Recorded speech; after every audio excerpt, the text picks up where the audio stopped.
Kapatid, may tanong ako sa'yo. Ilang beses ka nang nag-isip kung may gusto ba talaga siya sa'yo o friendly lang? Ilang gabi mo nang iniisip ang bawat sulyap, bawat ngiti at bawat simpleng kilos niya at sinasabi mo sa sarili mo, may ibig bang sabihin yun o baka ako lang ang assuming? Ngayon, isipin mo ito. Paano kung mali ang iniisip mo? Paano kung matagal na palang halata ang nararamdaman niya pero hindi mo lang nabibigyang pansin ang mga palatandaan? At paano kung habang nag-aalinlangan ka, unti-unti nang nawawala ang pagkakataon? Kapatid, huwag kang mag-alala. Sa video na ito, ibabahagi ko ang 7 malinaw na palatandaan na ikaw ang lihim niyang crush. At hindi lang ito mga hula. Ihahalo natin ang karunungan ng mga Stoic para maintindihan mo hindi lang ang kilos niya, kundi pati kung paano ka dapat kumilos bilang isang lalaki. Pero bago tayo magsimula kapatid, huwag mong kalimutan mag-subscribe dahil sa channel na ito, tinutulungan kitang maging mas matibay, mas mahinahon at mas totoo sa sarili mo. Palatandaan 1. Nahuhuli mong nakatingin siya ng matagal. Kapatid, hindi lahat ng tingin ay pareho. May tingin na simpleng respeto lang. May tingin na dala ng curiosity. Pero kapag nahuli mong paulit-ulit siyang nakatingin sa'yo, lalo na kapag hindi niya alam na nakikita mo siya, malaking senyales iyon. Naaalala ko si Ryan, isang simpleng estudyante. Hindi siya gwapo, hindi rin mayaman. Pero tuwing nasa klase, napapansin niya na si Anna, isang taimik pero matalinong kaklase, ay palaging nakatingin sa kanya. Sa una, inisip niya na baka may dumi sa mukha niya o baka may kakaiba siyang ginagawa. Pero habang tumatagal, napansin niyang iba ang tingin. Hindi ito mabilis na sulyap. Ito'y titig na parang may gustong sabihin. Sabi nga ni Marcus Aurelius, the soul becomes dyed with the color of its thoughts. Ang mga mata kapatid ay salamin ng kaluluwa. Kapag may gusto ang isang tao, hindi niya ito laging kayang sabihin sa salita, pero nakikita mo ito sa paraan ng kanyang pagtititig. Kaya kung nahuhuli mo siyang nakatingin ng matagal, na para bang gusto niyang magsalita pero nahihiya, huwag mong baliwalain. Hindi aksidente iyon. Isa yan sa pinakaunang palatandaan na ikaw ang lihim niyang crush. Palatandaan 2. Laging may paraang para makipag-usap. Kapatid, mapapansin mo ito. Kahit simpleng bagay, hahanapan niya ng dahilan para makausap ka. Hindi dahil kailangan niya ng sagot, kundi dahil gusto lang niyang maramdaman ang presensya mo at marinig ang boses mo. Halimbawa, si Carlo, tahimik lang siya sa opisina pero napansin niya na si Jenny, office mate niya, palaging may tinatanong na kay Carlo lang pwedeng itanong. Carlo, paano ba ito ay format? Kahit pwedeng i-google. Carlo, meron ka bang extra pen? Kahit kita niyang may 3 ballpen sa mesa ni Jenny. Sa una, natawa si Carlo, parang walang sense. Pero nung tumagal, naintindihan niya. Hindi ang ballpen ang habol, kundi ang koneksyon. Sabi ni Epictetus, we have 2 ears and 1 mouth so that we can listen twice as much as we speak. Ang mga bubig kapatid. Kapag ang isang babae ay palaging naglalapit ng usapan sa'yo, hindi dahil wala siyang magawa. Nakikinig siya, gusto niyang makilala ka, at gusto niyang makasama ka sa kahit maliliit na sandali. Kapatid, isipin mo ito. Sa dami ng taong pwede niyang lapitan, bakit ikaw? Sa dami ng oras sa isang araw, bakit palaging may pagkakataon na ikaw ang gusto niyang makausap? Dahil may nararamdaman siya. At iyon ay isa sa pinakatapat na palatandaan na ikaw ang lihim niyang crush. Palatandaan 3. Hinahanap-hanap ang presensya mo. Kapatid, hindi lahat ng tao ay ramdam ang pagkawala ng isa. Pero kapag may isang babae na Parang hindi kumpleto ang araw kapag wala ka. Malaking senyales iyon na espesyal ka sa kanya. Mapapansin mo ito sa mga maliliit na kilos. Yung tipong hahanapin niya ka kapag absent ka. O bigla niyang babanggitin na, bakit parang ang tahimik kanina kasi wala ka? Kwento ko si Adrian. Regular siyang kasama ng barkada tuwing Sabado. Napansin niya na tuwing wala siya, laging nagtatanong si Lara, darating ba si Adrian? Kapag nandun siya, mas masaya si Lara, mas madaldal, mas buhay ang grupo. Pero kapag wala, balik ito sa pagiging tahimik. Sa una, inakala ni Adrian na coincidence lang. Pero nung taulit-ulit na mangyari, malinaw na. Hinahanap ni Lara ang presensya niya dahil iyon ay palatandaan na ikaw ang lihim niyang crush. Palatandaan 4. Interesado siya sa mga bagay na mahalaga sa iyo. Kapatid, ang tunay na interes ng isang tao ay makikita sa atensyon na ibinibigay niya. Kung seryoso siyang may nararamdaman para sa iyo, mapapansin mong bigla siyang nagiging interesado sa mga bagay na mahalaga sa iyo, kahit dati ay wala siyang paki. Kwento ko si Martin, isang photographer na hilig kumuha ng larawan ng kalakasan. Hindi na inaasahan na may makaka-appreciate nito dahil para sa karamihan, boring at mahirap. Pero napansin niya na si Clarice, isang kaibigan nilang madalas kasama, biglang nagtatanong tungkol sa kamera, lente at settings. Sa una, tingin ni Martin, simpleng usira lang yun. Pero kalaunan, sumama siya kay Clarice sa photoshoot kahit tirik ang araw at maputik ang daan.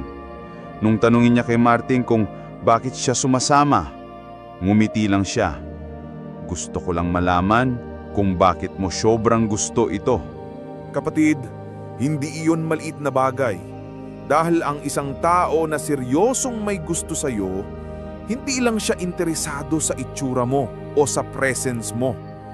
Interesado siya sa mundo mo, sa mga bagay na bumubuo sa'yo, sa mga hilig mo, sa mga pinapahalagahan mo. Sabi ni Marcus Aurelius, "The things you think about determine the quality of your mind. Your soul takes on the color of your thoughts." Kapag ang isang babae ay pinipili na i-align ang isip niya sa mga bagay na iniisip mo, ibig sabihin, ikaw ang mahalaga sa kanya. Dahil gusto niyang mas makilala ka, hindi lang sa labas, kundi pati sa loob. Isipin mo nito, kapatid. Kung mahilig ka sa musika, mapapansin mong bigla siyang nagtatanong kung anong banda ang gusto mo. O baka marinig mong pinapakinggan niya ang playlist mo. Kung mahilig ka sa sports, bigla siyang magtatanong tungkol sa rules kahit wala siyang alam. At kung mahilig ka sa pagbabasa, mapapansin mong gusto niyang hiramin ang librong hawak mo. Hindi ito tungkol sa pagpapanggap, ito ay tungkol sa pagsisikap. Kapag may gusto siya sa'yo, natural lang na gustuhin niyang pasukin ang mundo mo para mas maintindihan ka. At iyon, kapatid, ay isa sa pinakamatibay na palatandaan ng lihim na damdamin. Ngayon, baka sabihin mo, baka friendly lang siya at gusto niya lang makibagay. Totoo, may ganon. Pero ang pagkakaiba, makikita mo sa consistency. Ang taong friendly, panandali ang interesado. Pero ang babaeng may nararamdaman, hindi lang interesado, invested siya. Hindi lang siya nakikinig para may masabi. Nakikinig siya dahil gusto niyang maging bahagi ng kwento mo. Kapatid, isipin mo ito. Sa isang mundo kung saan karamihan ay abala sa sarili nilang buhay, bihira ang taong maglalaan ng oras para makisali sa hilig ng iba. Kaya kung may isang babae na pinipili ang gawin iyon para sa iyo, malaking posibilidad na ikaw ang lihim niyang crush. Palatandaan 5. Nag-iiba ang kilos niya kapag ikaw ang nasa harap. Kapatid, isa ito sa pinakamatibay na senyales na hindi mo dapat baliwalain. Ang isang babae na may lihim na damdamin sa iyo ay hindi kayang itago ang pagbabago ng kanyang kilos kapag ikaw mismo ang kaharap niya. Kahit pilitin niyang maging normal, kusa pa ring lumalabas ang kakaibang energy kapag nasa paligid ka. Kwento ko si Jerome. Sa barkada nila, si Ana ay kilalang kalmado, tahimik at halos hindi nagsasalita. Pero tuwing darating si Jerome, nag-iiba siya. Bigla siyang nagiging masigla, mas madaldal, at kahit maliliit na biro ni Jerome ay pinagtatawanan niya ng sobra. Napansin ng barkada na parang ibang tao si Ana kapag nandoon si Jerome. Sa una, inakala ni Jerome na baka trip lang ni Ana, pero nang paulit-ulit na mangyari, na-realize niya, hindi normal na mag-shift ng ganong kalaki ang kilos ng isang tao kung wala itong malalim na dahilan. Kung minsan naman, kabaligtaran. Halimbawa, si Carla, na kilalang maingay at palakawa. Pero tuwing kaharap niya si Paulo, bigla siyang nagiging tahimik, nahihiya at hindi makatingin lang diretso. Minsan nahuhulog pa ang hawak niya o kaya hindi niya alam kung saan ilalagay ang kamay niya. Ang ganitong kilos, kapatid, ay hindi aksidente. Yan ang epekto ng pagkakaroon ng damdamin na hindi niya masabing direkta. Sabi ni Epictetus, "It's not what happens to you, but how you react to it that matters."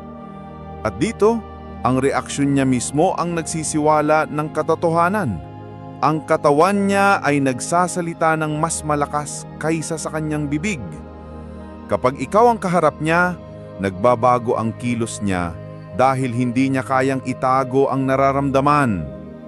Mahalagang tandaan mo ito, kapatid. Ang tao, kahit gaano kagaling magpanggap, may mga pagkakataon na hindi kayang kontrolin ang body language. Kaya kung mapapansin mong iba ang kilos niya kapag ikaw ang nasa paligid, masyadong masaya, masyadong tahimik, o masyadong conscious, yan ay senyales na ikaw ang dahilan ng pagbabago. At ito ang dapat mong bantayan, consistency. Kung sa lahat ng tao ay relax siya, pero sa iyo lang siya nag-iiba, malinaw na hindi iyon coincidence. Kapag ang presensya mo ang nagdudulot ng shift sa kanyang ugali, malinaw na may lihim na damdamin siya para sa iyo. Kapatid, tandaan mo, ang mga salita ay madaling itago, pero ang kilos, mahirap. At kung nagbabago ang kilos niya kapag ikaw ang kaharap niya, huwag mo nang baliwalain. Isa ito sa pinakamatinding palatandaan na ikaw ang lihim niyang crush. Palatandaan 5, naaalala niya ang maliliit na detalye tungkol sa iyo. Kapatid, alam mong espesyal ka sa isang tao kapag ang mga bagay na akala mo'y maliit at walang halaga ay hindi niya nakakalimutan. Ang babaeng may lihim na damdamin sa iyo ay parang may sariling archive sa isip niya. Lahat ng sinabi mo, kahit isang beses lang, ay naitatala. At hindi lang niya ito basta iniimbak. Ginagamit niya ito para ipakita na pinapahalagahan ka niya. Isang example si Carlo. Nung una, nabanggit lang niya sa chat na mahilig siya sa kape na walang asukal. Nakaraang isang buwan, nagulat siya nang biglang dumating si Mia sa opisina. May dala-dalang 2 tasang kape. Nang inabot niya ito kay Carlo, ngumiti siya. Walang asukal gaya ng gusto mo. Para kay Carlo, maliit na bagay iyon. Pero napaisip siya, paano niya naalala gayang minsan ko lang nabanggit? Doon niya na-realize na pinapakinggan siya ni Mia, hindi lang ng tenga, kundi pati ng puso. Palatandaang 9. Madalas kang purihin sa paraang iba sa lahat. Kapatid, ang papuri ay parang salamin. Pinapakita nito kung ano ang totoong nakikita ng isang tao sa iyo. Ang isang babae na may lihim na damdamin, hindi lang basta nagbibigay ng generic na compliments na ibinibigay niya kahit kanino. Kapag ikaw ang kausap, mas malalim, mas personal at mas madalas. Kwento ko si Kevin. Sa opisina nila, marami naman siyang kasama. Pero napansin niya na si Mia laging may nakikitang kakaiba sa kanya. Kapag bago ang polo niya, bagay sa iyo yung kulay, mas lumalabas yung tindig mo. Kapag may na-accomplish siya sa trabaho, gusto ko kung paano mo inayos ang linis ng execution mo. Sa una, inisip ni Kevin na friendly lang si Mia. Pero habang tumatagal, na-realize niyang siya lang ang laging pinupuri nito. Hindi lang sa itsura, kundi pati sa karakter at kakayahan niya. Mahalagang pansinin mo, kapatid. Iba ang puri ng babaeng may damdamin. Nakikita niya ang mga bagay na hindi napapansin ng iba. Habang ang karamihan ay nakikita lang ang obvious, siya ay nakapokus sa maliliit na detalye na nagpapakita ng paghanga. At hindi lang yun, madalas niyang inuulit para siguradong maramdaman mo. Sabi ni Seneca, we should every night call ourselves to account. What virtue have I shown today? Kapag ang isang babae ay palaging nakikita at pinapansin ang virtues mo, yung mga simpleng bagay na mabubuting ginagawa mo, malaki ang posibilidad na ikaw ang laman ng isip niya. Hindi lahat ng tao ay nagbibigay halaga sa kabutihan ng iba, pero siya, ikaw ang nakikita niyang positibong halimbawa. Kapatid, isipin mo rin, maraming tao ang marunong sumabi ng ang ganda mo o ang pogi mo. Pero kapag ang papuri ay tumatama sa mas malalim na bagay, kung paano ka magdesisyon, kung paano ka magpursigi, kung paano ka magdala ng sarili, iyan ang klase ng admiration na hindi nabibigay ng basta-basta. Kaya kung napapansin mong palaging may papuri siya para sa iyo at iba ang lalim ng mga salitang ginagamit niya, huwag mo nang ipagkamali na simpleng kabaitan lang yun. Isa yun sa pinakamalinaw na palatandaan na ikaw ang lihim niyang crush. Palatandaan 10. Iba ang titig ng kanyang mga mata. Kapatid, sabi nga nila, ang mata ay bintana ng kaluluwa at wala nang mas matapat na palatandaan ng lihim na damdamin kaysa sa palaan ng pagtitig niya sa iyo. Hindi ito basta sulyap na mabilis. Hindi rin ito simpleng tingin ng respeto. Ang titig ng babaeng may lihim na crush ay may lalim, may init at may kasamang mensahe na hindi kayang ilabas ng bibig. Kwento ko si Alan. Sa opisina, tuwing may meeting, napapansin niyang palaging nakatingin sa kanya si Joyce. Hindi naman lantaran, pero kapag nahuhuli niya, hindi agad inaalis ni Joyce ang tingin. Parang may gustong sabihin. Nang minsang nagtanong si Alan kung bakit siya nakatitig, ngumiti lang si Joyce at umiwas. Doon niya na-realize, hindi kailangan ng salita para maintindihan ng mensahe. Minsan makikita mo ito sa simpleng sandali. Halimbawa, nasa gitna kayo ng tawanan ng barkada. Habang nagtatawanan ng lahat, mapapansin mong siya nakatingin lang sa iyo. Hindi dahil hindi siya natatawa, kundi dahil mas interesado siyang makita ang reaksyon mo kaysa sa biro ng iba. Sabi ni Marcus Aurelius, the soul becomes dyed with the color of its thoughts. Ang damdamin ng tao ay lumalabas sa mata niya. Kapag ikaw ang laman ng isip niya, natural na ikaw din ang magiging focus ng kanyang titig. Kaya kapatid, tandaan mo, ang salita ay pwedeng kontrolin, pero ang mata, mahirap itago. Kung nakikita mong iba ang titigan niya sa iyo, mas mahaba, mas malalim at may kasamang ngiti o kaba, iyan ang huling matibay na palatandaan na ikaw ang lihim niyang crush. Recap at pagsasara. Kapatid, natutunan mo na ngayon ang 7 palatandaan na hindi mo dapat baliwalain. Una, nahuhuli kang nakatingin ng matagal. Ikalawa, palagi siyang may paraan para makipag-usap. Ikatlo, hinahanap-hanap niya ang presensya mo. Ika-4, interesado siya sa mga bagay na mahalaga sa iyo. Ika-5, nag-iiba ang kilos niya kapag ikaw ang harap. Ika-6, naaalala niya ang mga maliliit na detalye tungkol sa iyo. Ika-7, binoprotektahan ka niya sa maliliit na paraan. Ika-9, lagi siyang may paraan para malapit sa iyo.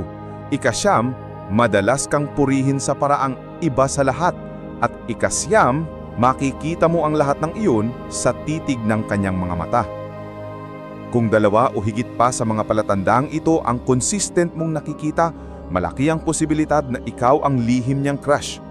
Pero kapatid, tandaan mo, gaya ng itinuro ng mga Stoic, Huwag mong gawing batayan ang iyong halaga ang nararamdaman ng iba. Ang tunay mong halaga ay nakaugat sa kung paano kang mamuhay bilang isang matibay at kagalang-galang na lalaki. Ngayon, gusto kong marinig mula sa iyo, kapatid, alin sa mga palatandang ito ang naranasan mo na at nasaang parte ng mundo ka ngayon? Dito ba sa Pilipinas o abroad? Ibahagi mo sa comments para makilala ka rin ng ating komunidad. At kung marami kang natutunan sa video na ito, huwag mong kalimutang mag-subscribe. Dito, sama-sama tayong natututong maging mas mahinahon, mas matibay at mas totoo sa sarili. Ngayon kapatid, gawin natin ang ating ritual. Huminga ka ng malalim, damhin ang katahimikan, at sabay nating ulitin. Kalma ang lakas.